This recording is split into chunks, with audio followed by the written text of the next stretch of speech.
Hello.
Hi, good morning. Can everybody hear me? Can y'all hear me? Okay, perfect. Good morning, everyone. I hope everybody's day is going well so far. Let me put on my glasses because I can't see. I hope everybody's day is going well so far. Just giving people, some time to hop in. But just wanted to just welcome everybody to the call. Hello, I'm glad to be here. I'm glad you could make it. I'm so excited for this presentation today.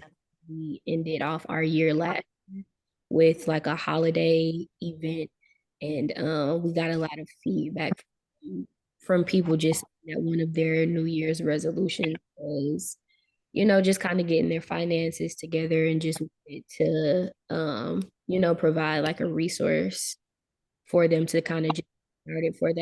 And especially since I was fortunate enough to attend to see you live and in action myself. I feel really good about, the information and the resources that you're able to share with them.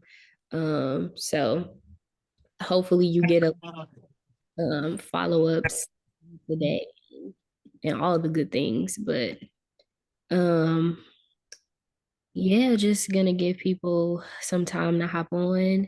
But if you need anything, please let me know. I'm gonna make you a co-host so that you can share your screen or whatever you need to do. Okay, got you. Thank you. Absolutely.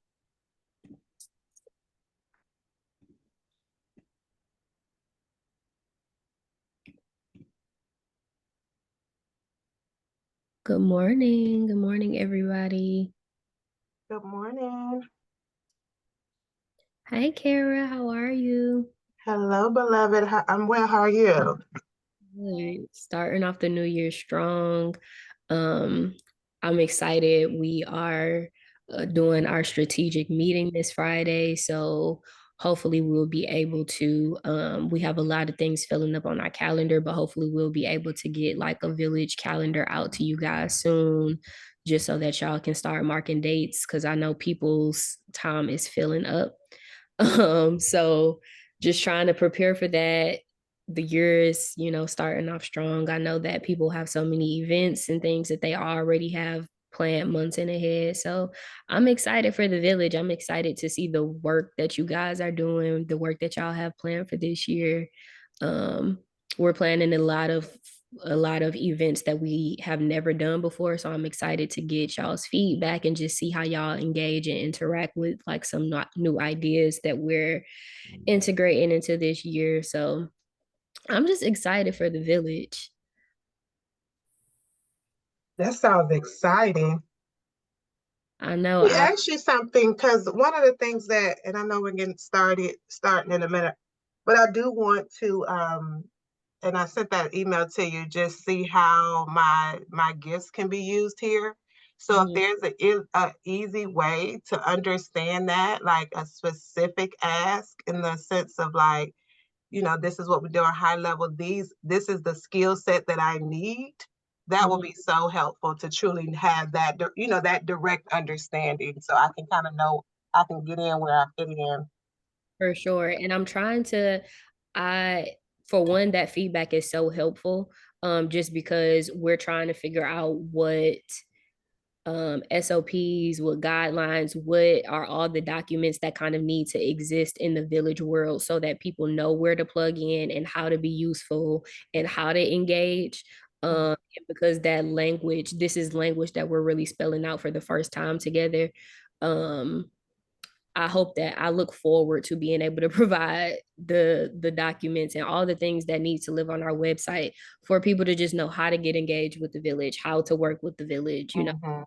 with the village. So I appreciate you for saying that. Because it Welcome. gives me like an affirmed nudge, like, okay, this is the type of things that we need to be providing for our Yeah, members.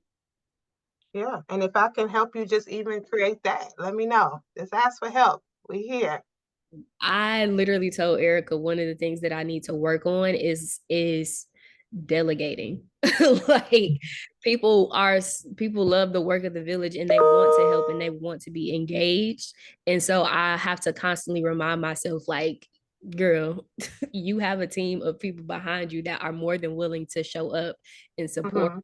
Let them show up and support and be a, Absolutely. because this is not my work, but I think that we all work in silo. And because outside of seeing each other at events, we don't see each other every day. So sometimes it can be easy to forget that this work is not just the weight of this work is not just on your shoulders. So, Absolutely. Kara, And that's a word for us as leaders as a whole. Let's be clear about that. This is not a kind of this is a thing that we have to learn being in this capitalistic world and we just grinding, that we have support. And yeah, if we are clear, we will get what we ask for. You have not because you ask not. So that's just the word for us.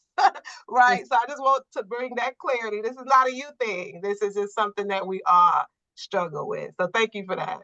no, for sure. Kara, thank you for always realigning me and kind of recentering me and reminding me every time you see me in person, you just give me the best hugs and you just are my reminder every time I see your face that like you have support. So I appreciate that. I appreciate you always just reminding me of that. I do want to be mindful of our host time. Maybe I um can go back and reference and just make sure that all the links are in the right places. But Tanisha, I do want to just be super mindful of your time that you and all the information that you have prepared for us today. So if you feel comfortable, you can go ahead and start your presentation. Sure. So, hello, everyone. I will be doing a PowerPoint today on credit and money management. So let me get that up for you all. 1 second.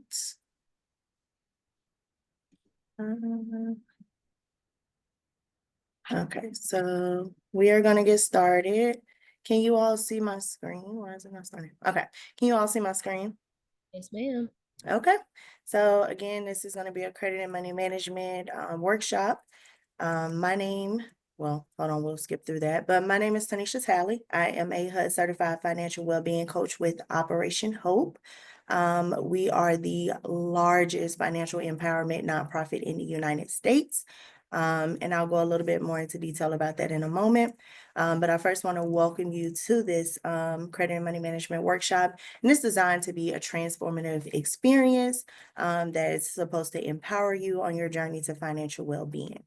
Okay, so again, Tanisha Talley, and I am a partner with Citizens Bank on Jefferson Street in Nashville.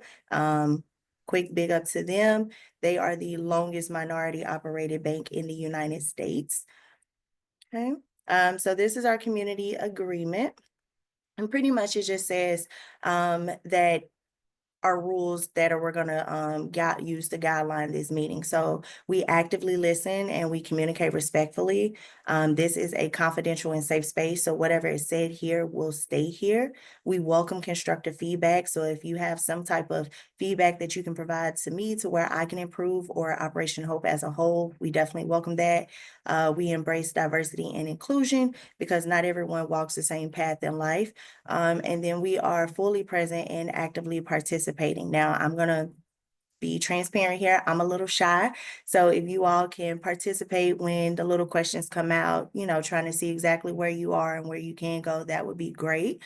And if you have any questions or concerns, don't hesitate to, stop me and ask your question. Okay. And I'm going to show this so I can see if you all do ask a question. Okay. So just to give you some information about Operation Hope, we were founded a little over 30 years ago. 33 to be exact. We were started after the Rodney King riots in Los Angeles, California. Our founder, John Hope Bryant, being that he was from California, he wanted to restore the community to its former glory. There was about $2 billion worth of damage from the looting, the rioting. So what he did was he got a bunch of bankers and put them on a bus, rode around and said, hey, look at all of these areas of opportunity where you can come in and rebuild. They agreed, but they did not want the rioting to happen again. So they deemed that it would be necessary for the community to have financial literacy, because when you have financial literacy, you understand the stake that you hold in your community. So our goal is to push home ownership, small business, and improving your finances so you are able to hold that stake in your community. And again, we've been doing this a little over 30 years. Since we started, we've delivered more than 4.5 financial dignity services, and that includes workshops like you and I are in right now, and also one-on-one coaching services. We've empowered over 1 million youth, and we've directed more than $3 billion back into disfranchised communities. So we've been working hard. We're consistently growing, and I'm happy that you all are here so we can spread the word even more about Operation Hope. Okay. So this is our community uplift model. It just tells you the services that we offer and who they're geared toward. Right now, we're in Hope Inside Adult, which teaches adults credit and money management.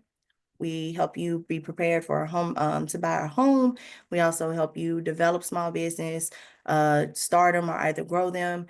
We have services for the youth, which teaches financial literacy. We also offer entrepreneurship programs for them, along with mentoring and internships.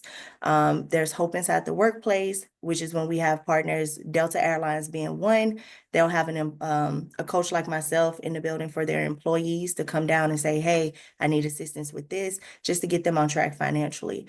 We also have Hope Inside Disaster, which is for emergency preparedness after a disaster. So think hurricanes, tornadoes, things of that sort. We come in and we help people gain their financial footing again, okay? And then we want you to be aware of VITA. VITA is a free service that is offered through the IRS, and it helps people who make $58,000 or less, people with disabilities, or limited English speaking taxpayers who need assistance in preparing their taxes. So if you qualify for that, there is a service through the IRS where they'll help you prepare your taxes completely free of charge. They also have another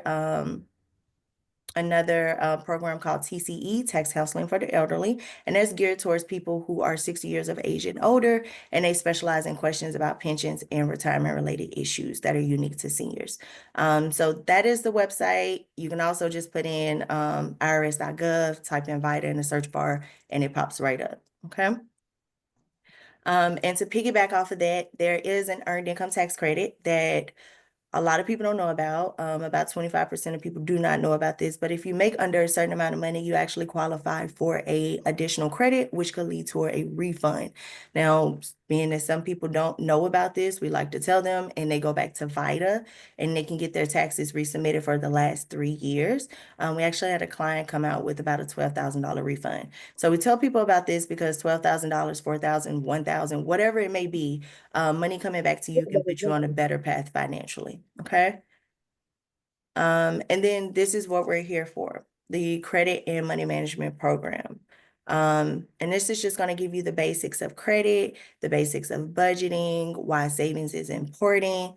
And again, if you have questions, please stop me, okay? So we're going to start with money mindset. If you've never heard of money mindset, it is your unique and individual set of core beliefs about money and how money works in the world. It is your attitude about money.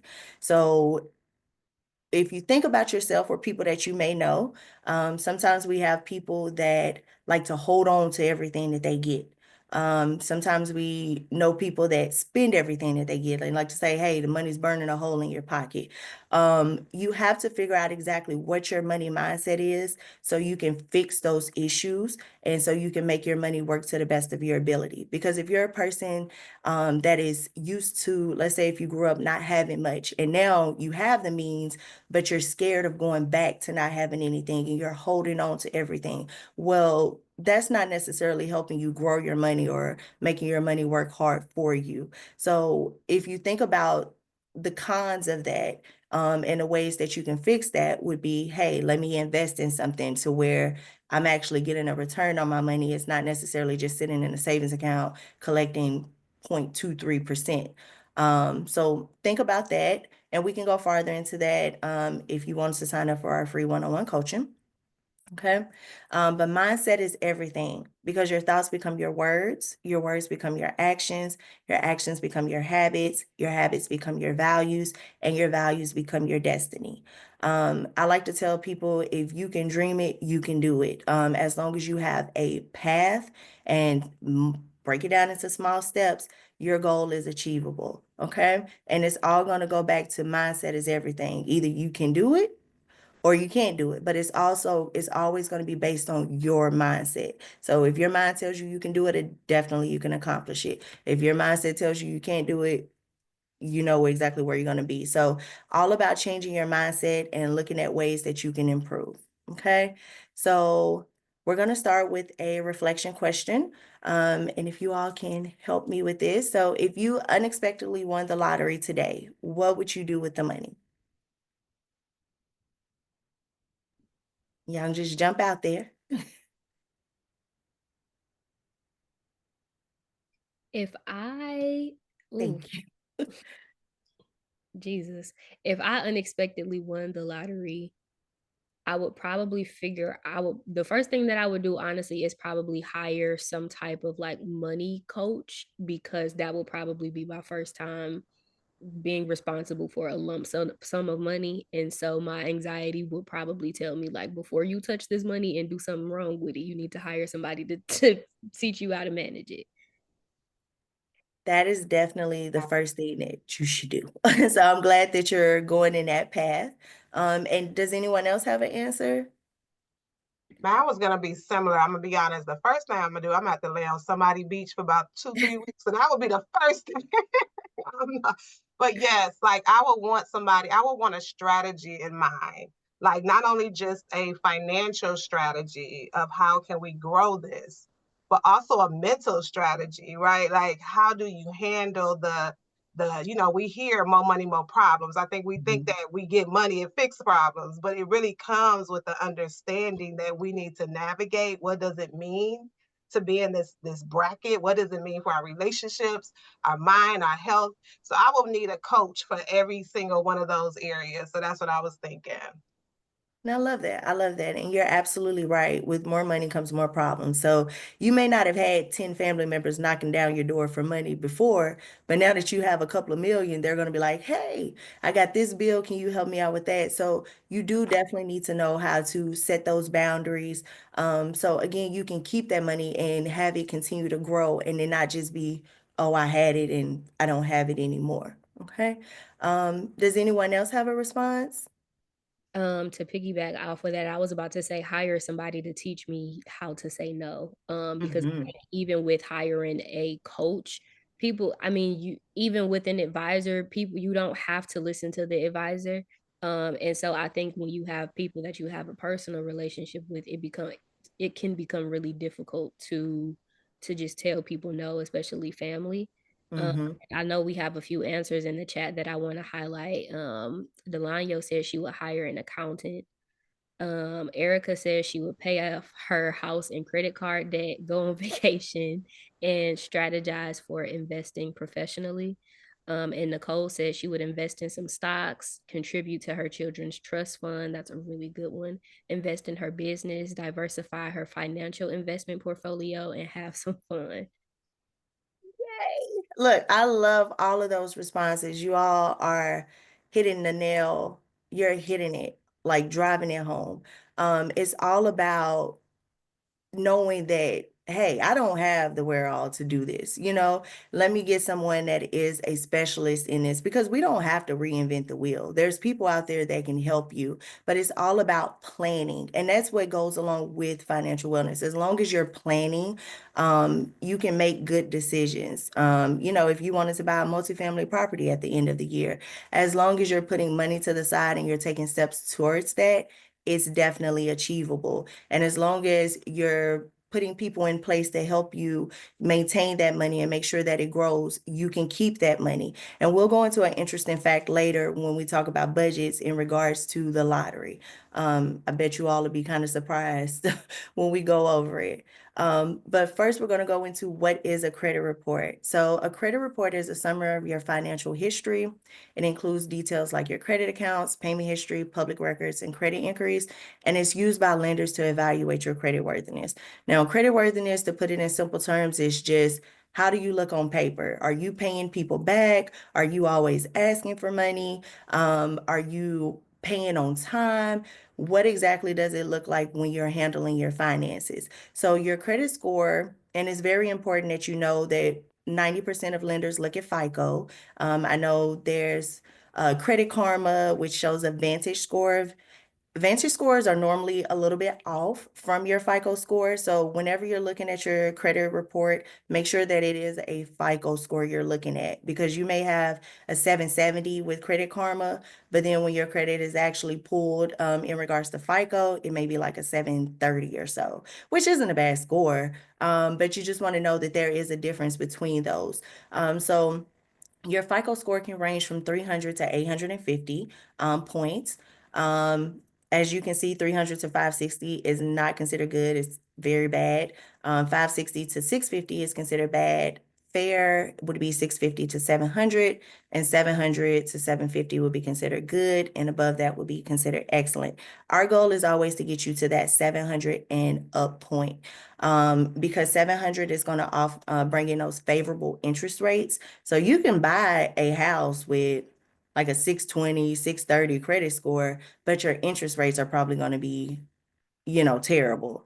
So you always want to make sure that you're paying everything on time and you're aiming for that 700 and up club to make sure that you're getting favorable interest rates. Now, a way to make sure that you're focusing in when trying to repair your credit or build your credit is to make sure that you understand what makes up your credit score.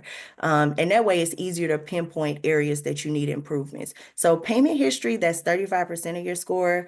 It's the largest portion of it. Always, always pay on time. If by chance you get a 30-day late on your credit report, it's going to be on there for 7 years. So something that I do today in regards to making a late payment is going to affect me until 2032. Now, I will say this, the weight of that decreases as the years go on.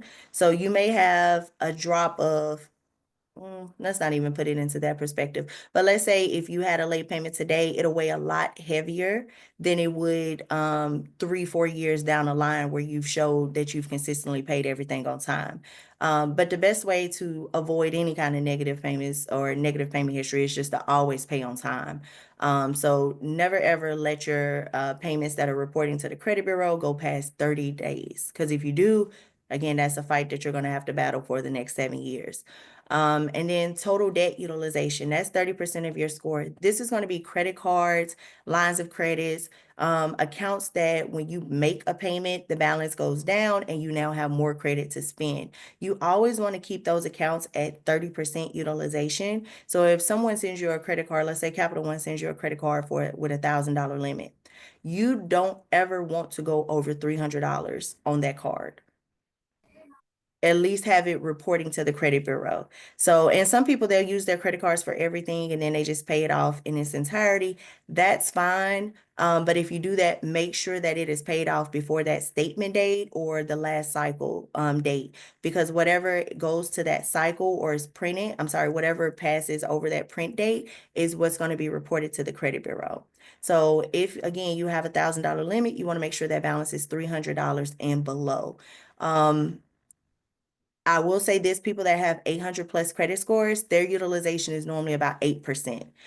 So we're telling you 30%, but it looks better when it's a lot lower. And another thing with a zero balance, it does not hurt you, but it also doesn't help you in building your credit. Keyword utilization. They want to see that you're using it. So even if you carry a $2 balance, that looks better than a zero balance. And then the next portion, length of credit history. That's going to be 15% of your score. This is important because a lot of times people will go closing accounts. They'll open credit cards and they're like, hey, that's not beneficial to me, and they'll close it. I'm not using that card anymore. close it. I say this to put into perspective. There was a client that we had that decided to pay off all student loans. Now, for most people, student loans is the first line of credit that you ever have. When he paid off all of those loans in hopes of getting more favorable interest rates to purchase a home, he actually dropped about 25 points. And he was like, well, how do I get them back? You can't. You know, that's just the history that you lost with paying that off. So be mindful when closing accounts. I would say, especially with credit cards, keep them open as long as possible. It looks a lot better to have a credit card that you've had for 10 years, regardless if you're using it or not, than it looks for you to have a credit card for 2 years. It just shows a lot more history, and we know over 10 years a lot can happen, and it shows that you've been able to roll with the punches and maintain that payment. So keep accounts open as long as you can. Of course, we know with installment accounts, which would be, let's say mortgages, auto loans, furniture payments, personal loans, loans that you start with a balance and you pay it down to zero. Of course, we know once it's paid down, you know, it's just done. But they have set times on them to where they don't affect you as bad if you've had an account open for 25 years and then you just decided to drop it. And then new credit, account diversity, 10%. That matters as well because it shows that you're able to handle different types of debts. So not only do I have 2, 3 credit cards, I also have an installment loan, which let's say personal loan, again, auto loan, home loan, things like that. You're able to handle different types of debts, which they look for. And then 10% would be, the last 10% would be new credit. This is really important because in people building their credit, I've seen that they go out and get credit card after credit card after credit card. For one, it makes it look like you're a little hard up for money. They're like, why do you keep asking for credit? So when you're applying for new credit, try to keep that to a minimum of twice a year, if that. Only apply for credit when you actually need it. And if you decide, let's say, to go purchase a home and you want to see who all who can offer you the best rate. If you're going to do that, make sure that every lender in regards to your home purchase pulls your credit within 30 days. So January 1st to January 30th, because if you go into February, you're then going to start a new cycle. And every time that your credit is pulled, it can drop 5 points. So think about if you're shopping for a home and you allow 10 lenders to pull your credit and they all do it between January 1st and January 30th. That's just 5 points max. It could be 4, 3, 2, or 1, but that's just 5 points max that you could lose. Now, if you decided to start that process in January, stop it, you came back in March and started that process again, that could be another 5 points that you lose. So keep in mind whenever you're shopping for rates to do all of it within the same time, within a 30-day time frame, and make sure that it's for the same purpose. So if you decided to shop for a car loan and an auto loan, for a car loan and a home loan, that's going to hit your credit twice because it's for 2 different things. But if it's all for an auto loan, it'll only hit your credit point wise 1 time. Now you will show every inquiry. If you've had 20 people pour your credit, it will show down there just because they have to legally show that information, but it'll only hurt you point wise 1 time. Okay. Any questions, concerns about that?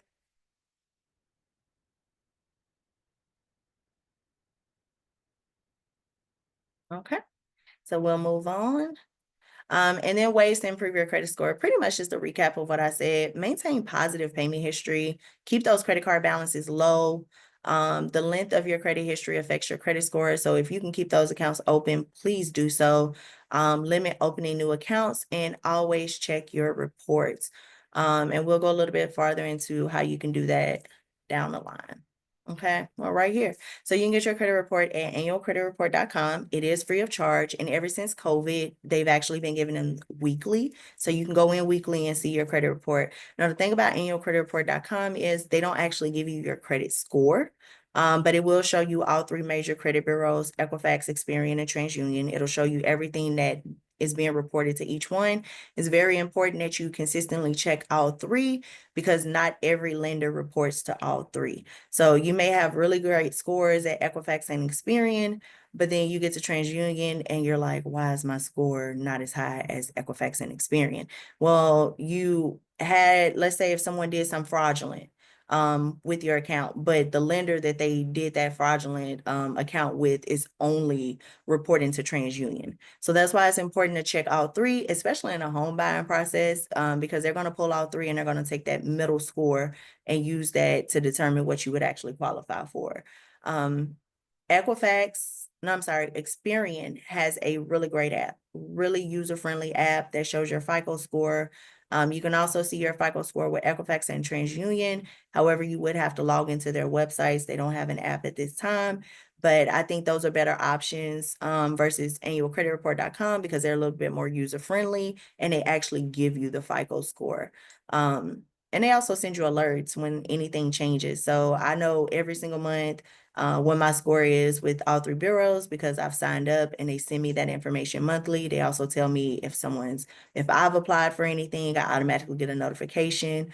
So really great ways to keep up with your FICO score. And it's all free, okay? And so we'll move into the money management portion. Budgeting is the strategic allotment of income to various expenses, savings, and financial goals, ensuring a balanced and intentional approach to managing one's finances. Budgeting is the key to financial success. And this kind of goes back to that question I asked you all earlier about the lottery. Who can tell me or who thinks they know the percentage of people that are broke after 5 years of hitting the lottery? Maybe 80. Okay, 80%. Any other answers? Answers in the chat are 65%, 75%, 70%. Okay, so good answers, all really, really close. We do have someone that hit that answer, 70%. So like 3 out of 10 people would still have their lottery winnings after 5 years. 70% of those people would be broke. And when you think about lottery winnings, we think about millions. And there's even a reality show. It's probably really old, but you can probably find it on a streaming service. I think it's I hit the broke after the lottery, something like that. But the majority of people are broke after the lottery. So when you all were giving your answers earlier about how you would get financial planners, accountants, you all would enlist therapists to help you manage that income and stress of people wanting to borrow money from you and wanting you to pay for things, invest in things. That is extremely important because it does not matter how much money you have. If you do not have a plan for it, you're likely to not have that money, okay? So this graph just pretty much shows one of the plans that I'm really fond of in regards to budgeting, but there's several. It's the 50-30-20 rule, and pretty much it just shows you take 50% of your monthly income and put it towards necessities. So think food, housing, your car, things that you can't live without. 30% would be towards wants, traveling, eating out, shopping, and 20% will go towards your financial future. So let's say investing, paying down debt, and just growing your money. Now, you can always change those percentages that you allot to each category, but it's pivotal that you have a plan and you follow through with it to ensure that you are financially successful. Okay, any questions? Okay, so we'll move along. So here are ways budgeting can help you. It's going to help you track where your money is going. So many times I get in meetings with clients and we'll go through their budget and it'll say they should have an extra $1,000 left over. And they're like, well, I don't have it. Where's it going? That's why it's extremely important to track where you're spending your money because those little miscellaneous things, going to the drive-in market and getting a bag of chips for your kids or picking up a soda, going to get some Wingstop or McDonald's, Chick-fil-A. Those add up. And a lot of times we don't count them because they seem like such trivial amounts. But if you're not keeping track of them, you'll lose a big amount of money and you don't know exactly where it went. So it's very important that you track your money. Now, there's a lot of different ways you can track your expenses. There's apps out there. You can just write them down. Me personally, I like to go through at the end of the week, look at my bank statement because I use my debit card for everything, and then just write it down that way. And also budgeting is going to help you prioritize expenses. So if your goal is to purchase a home and you've been spending a lot of money eating out, that would help you align those funds after you've tracked it. And then it's also, again, going to keep spending in line with income, help you achieve your financial goals, and create awareness of spending habits. Me personally, I noticed that I spent a lot of money eating out when I first started my tracking. So I decided to go get a prepaid card, and I put a certain amount on there for my eating out because that's something I like to do. I'm not giving it up. I can moderate, I can put it in moderation, but I'm not giving it up. So I may put about $50 on there every time that I get paid. And once it's done because we know prepaid cards aren't going to allow you to go one penny over what you have loaded on there. So that's a good way to keep that, keep you in align with your income. Okay. Tracking your expenses, again, you can use receipts, statements, online tools. When you track your expenses, you do want to categorize costs. So think about housing, think about utility bills, rent or mortgage payment. Then you think about household items. So you need toiletries, you need what's another one? I'm sorry, I'm drawing a blank. But things that you think about auto goods, things like that. You know that you need tires every single year, but sometimes we don't plan for them. We kind of just go with the flow, and then we have to come up and spend $400 or $500 on tires. So it's good to categorize those costs so you can plan ahead. You also want to go back after you tracked your expenses for a few months and review, see how you've progressed. So if you started originally spending out $200 eating out, now you've dropped down to $100. Well, that's an additional $100 that you now have to put some towards something else. And again, distinguish between regular and irregular costs. That goes back to those tires. You know you're going to need them. Let's plan for it. You know you like to do a family vacation every year. Let's plan for it. I will never ever tell you to just work and pay bills. No, we want to live a good life. If we're working, we want to enjoy that income that's coming in. So always set something to the side for you. And that goes back to that wants category, just making sure that you're staying ahead of the game and planning for those things. Okay. And so we'll go into another reflection activity. What is one thing you wish you knew about saving money when you were younger?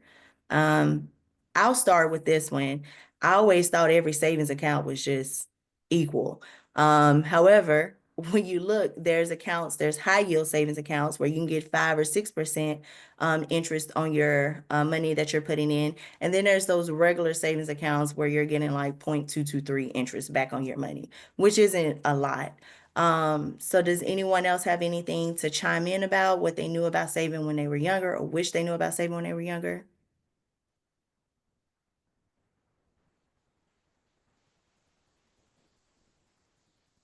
Okay. I I definitely wish that I just oh, for one, savings accounts for sure.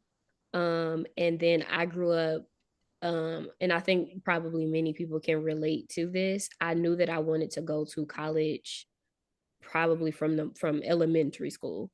And I didn't realize how like having a trust fund, like I knew that I didn't come from a family with money. And so I wish that I probably had have been like setting aside things like that or even applying for scholarships, like just preparing, for things that I knew eventually would come. Mm-hmm. Yeah, definitely makes sense. And again, that goes back to planning and budgeting. Budgeting is the key to financial success, and budgeting takes planning and work. So you're on the right path with that. And I think we had a hand raised. It was me. I didn't want to take up too much time. Just reflecting on your question, I wish we talked about money. I don't even think it's a matter of what did I wish we knew about. I knew about saving money. I wish we would have had conversations about money. There Mhm. was never a direct or really indirect, other than like, we ain't got money right now, right? Conversation about finances. To Mhm. Shekinah's point, I remember her asking my mom, well, I mean, haven't y'all been saving for me for college? Like, what can I use to? And then I fill in the blank. And she literally laughed, right? Like, I could see that her laugh was not only a nervous laugh, but a sad laugh. And also, girl, did nobody tell me I needed to save for college, right? For you. And so I just wish we would have had those conversations. I worked for the Oasis Center in my early 20s. And I remember going back as a panelist for our College Connect program. And I think I maybe pissed some people off, but what I challenged folks in the room to have were real conversations. Like, we are pushing college for these kids at that point in time, right? Like, that was a heavy push from a youth development standpoint. Yet no one was having conversations with these Black and brown kids about the money, the financing that it takes for you to successfully matriculate through college. And so what I encourage folks to do were to have real conversations. All student loan debt is not good debt. Contrary to whatever somebody on a white horse may come in and tell you, a student loan is not automatically good debt, you know? And so anyway, what your question triggered for me a little bit is that we just did not have conversations, period. You're right. You're absolutely right. And that's what our founder says. You don't know what you don't know. So these are the conversations that are being missed in our communities, specifically. And I'll say that I've had experience with college students from HBCUs and PWIs. And I'll tell you, historically, I've seen where we're coming in with no credit score or very low.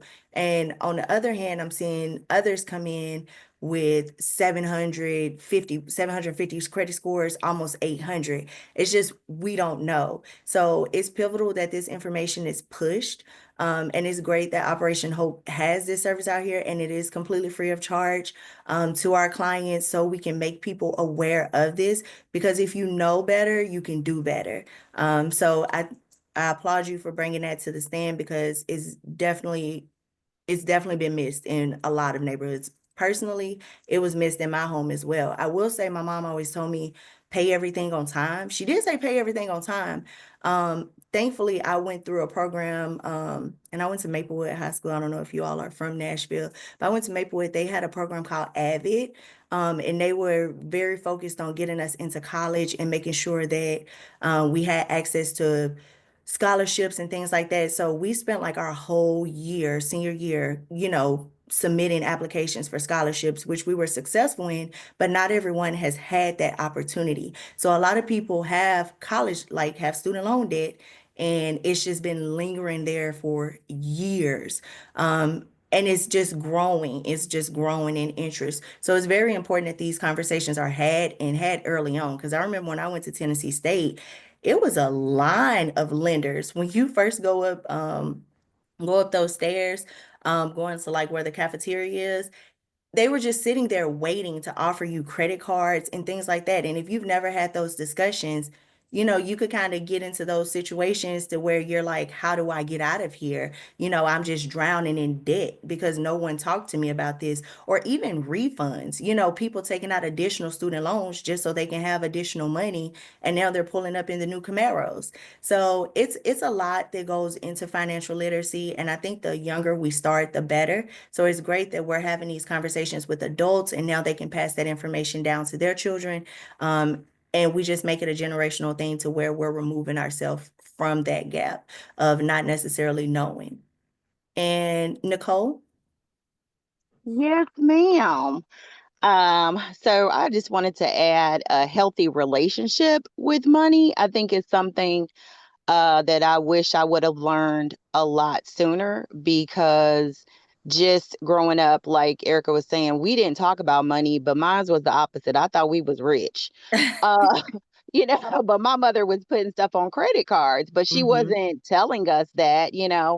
And so just that healthy relationship, but also in that same vein of holding on. Like, I see people holding on to money, thinking that that's going to help them keep money, but it needs to flow. It's currency. So, that's what I talk to my children about, is that, you got to spend, save, invest. When you get money, don't let it burn a hole in your pocket. Don't feel like I got to hold on to it, and I'm never going to get any more money. Because I'm a vibration person. And so I believe in that. Like, if I give, I know it's going to come back to me, those type of things. And I put my children as a authorized signer on my credit cards. And so they're building credit now based on my credit. So that's something that I learned from another student, like they said, not of our color, but they were able to purchase a new car. And I was like, how do you have credit? And that's what their parents had done. And then the last thing is compound interest. I wish I would have learned about that a lot sooner, because as we know, the sooner you start saving, the more you're going to have. So, yeah. Yeah, definitely, definitely. And even going back to like retirement plans, I know when I first got my first job at a call center, I was, why am I putting money into a retirement? I'm young. I can wait.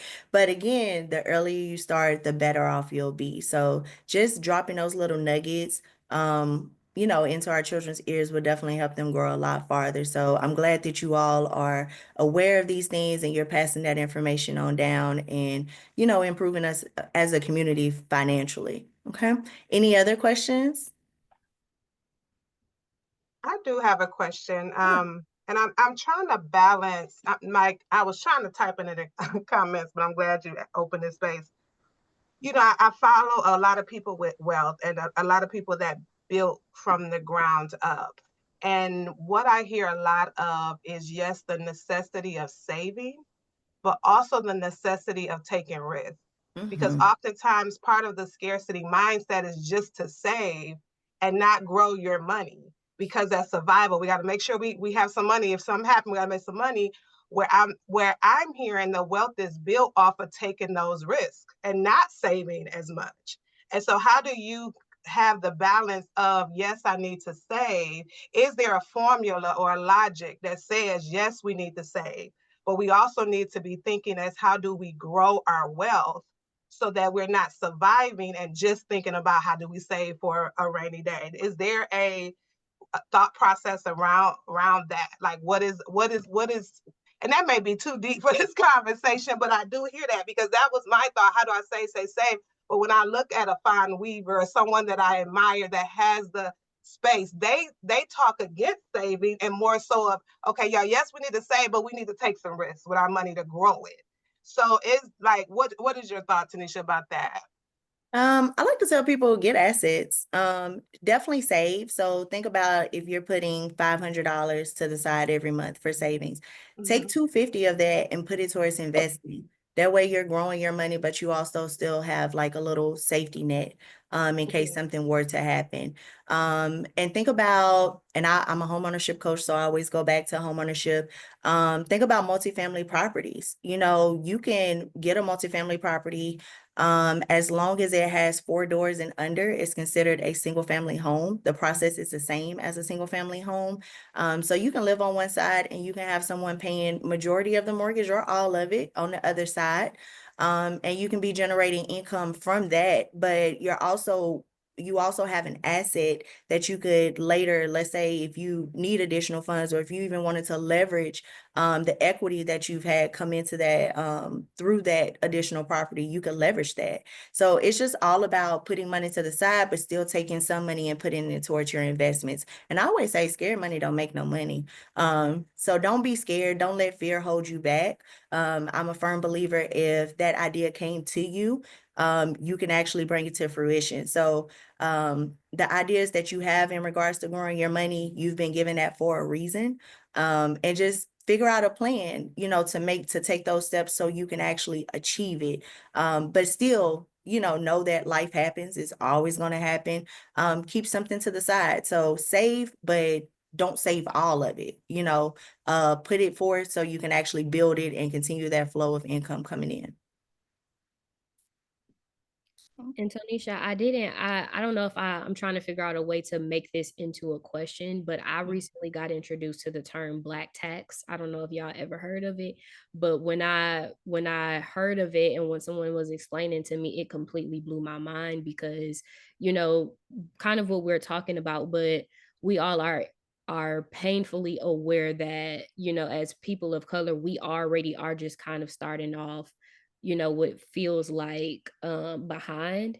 And so with the idea of Black tax is like by the time you turn 18, if you are in a situation where you come from a household that isn't really providing that support for you, some people's parents tell them by the time you turn 18, you either go to college, you get a job and you start paying bills, or you get out my house. And or by the time we graduate from college and we are making, you know, like a healthy amount of money, we're still having to take care. At that point, we're taking care of our parents or our siblings. So a lot of times, even if you do graduate and you are fortunate enough to make a good and a healthy amount of money, you know, you're taxed at an even higher rate because you just have, you know, taxes, which is regular taxes, but you also are probably already taking care of your family. So that is also, that adds another layer of like, it makes it even harder to save, and it makes it harder to lay a concrete foundation of savings and investment and just being, you know, financially stable, because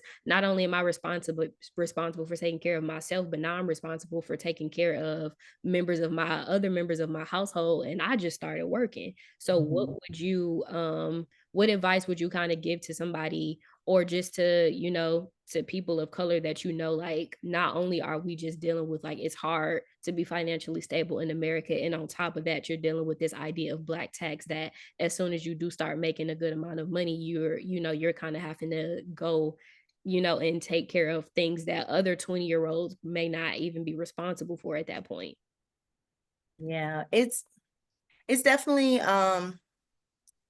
that's a lot. It's a lot, and a lot of people face that. I would suggest implementing boundaries, you know. Hey, I just got to this point, I'm trying to achieve this. And saying, hey, once I get on my feet in this way, then I can come back and I can assist you better. But it's really all about setting those boundaries and being firm on what you can do. You know, if you have an extra $3,000 left over after you've paid all of your bills, if you can give over 1,000 or 500, hey, that's all I can do. You know, do what you can, but don't limit yourself to where you're not able to grow as well. I'm never going to tell you, you know, don't help your family, because they're probably why you're here now. So just limit it. You know, if you're just giving it out, of course, you're never going to have anything. But if you say, hey, I know my family needs this. I know my grandmother and my grandfather are on Social Security, you know, their income is limited. I can help in this way, but be very firm with what you can help in. And instead of just taking it all on, because that's not fair.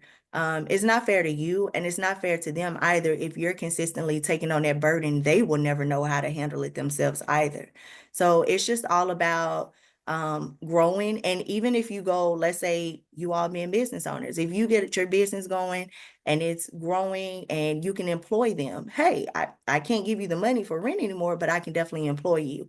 So that helps the both of you. But it's a case by case scenario. But I think boundaries is going to be the first step to improving situations like that.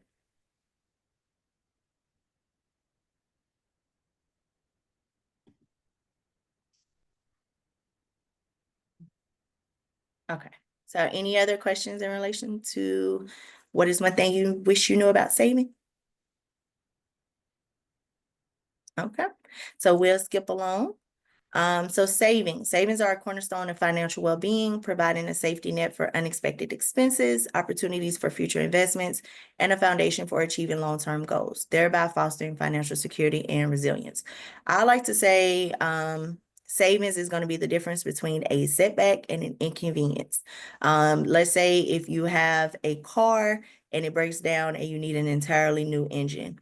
Well, we know engines can be a couple of $1,000s. But if you have been saving, you should be able to have at least all of that money or some of it.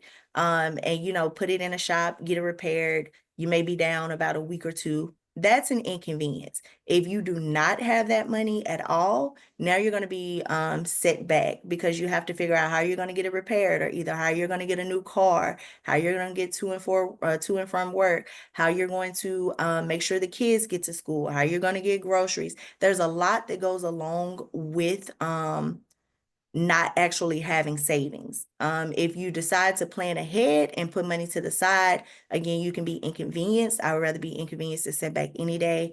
However, if you do not have that, then you have to figure out additional money to get up, and how you're gonna be paying Ubers, your friends to take you to and from. It's just a lot more that comes along with ill planning. So always put something to the side. If you get $100 20 of it needs to be going to savings. And then, you put that other amount towards necessities and then your other half towards your wants, but always, always automatically pull out at least 20% for savings because life is always going to life. So ways to establish your emergency savings. First of all, you always want to have 3 to 6 months worth of living expenses. And just to put it in simple math, let's say it costs $2,000 for you to get through the month. You need to have a minimum $6,000 in your savings account. So you can go in for an emergency fund if you're laid off or if you break your leg and you're unable to walk and can't go to work. You want to make sure that you're focusing on essentials when building your savings fund. So although we like those trips to Turks and Caicos, we may have to hold off while we're building this savings account. Choose a high yield savings account. Always get one with the highest interest rate possible. You want to make sure that you are actually making your money work for you versus just putting it into an account and getting like $25 on it at the end of the year. Automate savings. So if your job will allow you to say, hey, this amount goes into my checking account and this amount goes into my savings, do that. I always tell people, get you a savings account for a smaller bank. A bank that you don't see all the time. That way it's out of sight, out of mind. They have online banks. Citizens is a very small bank. And then stay committed. Only use those funds for emergencies. So if you have money that you're putting to the side for savings, but there's this great concert that comes up, that's not a reason to go into your savings account. A reason to go into your savings account is I need a new engine. But again, always live your best life. Put something to the side for wants. Now, if you've already spent that wants money and then that concert comes up, it just may not be the thing for you.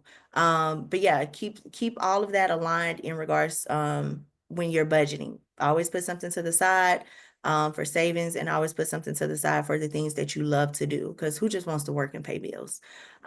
Increase contribution. So if you get a raise or if you get a large lump sum of money, increase the amount that you're actually putting towards your savings. If, let's say, something happens,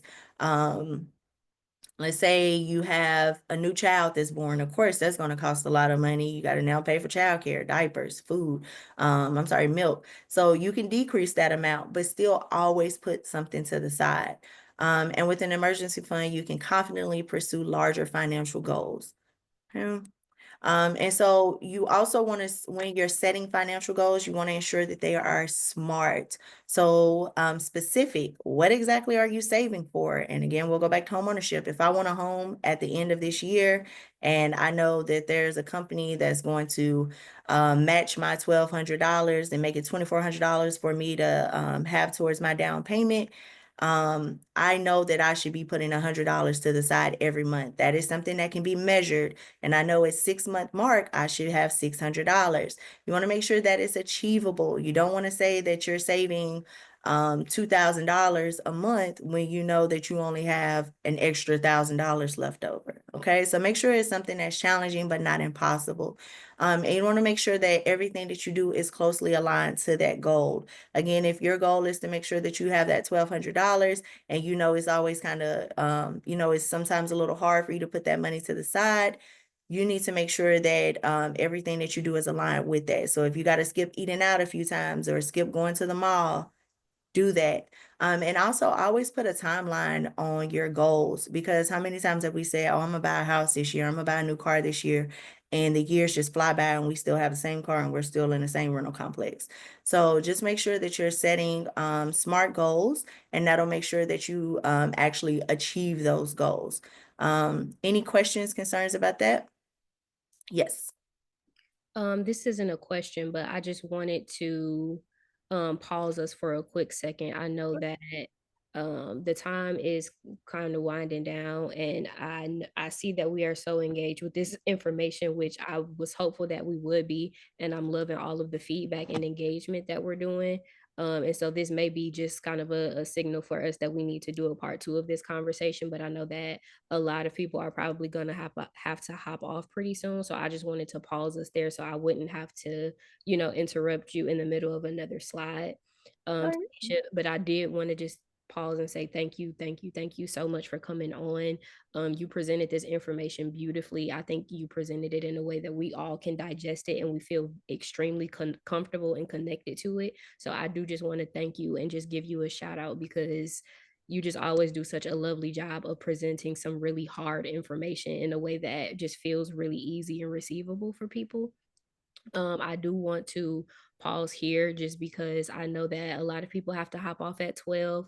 Thank you guys for coming on. And Tanisha, if you could stay on for a few extra minutes just so that we can maybe discuss how to continue this conversation, because I know people's time, and if you can't, that's totally fine. But I did just want to give people an opportunity. If you can stay on, I know people wanted to maybe drop something in the chat if you have a question or an event coming up. I did not want to dismiss us without giving y'all an opportunity to do so. So I do want to pause here. If you have to hop off, I completely understand. We'll stay on a few minutes if anybody needs to drop any information or share any information with us. But I just do want to honor everybody's time because I know we only have you guys for an hour. Well, one thing, I think this is the last slide. So I was gonna put my business card in the chat box. If you all want to reach out to me, that is definitely fine. Let me, hold on one second. I'll put it in there, and any questions you have, you all can shoot them at me really fast.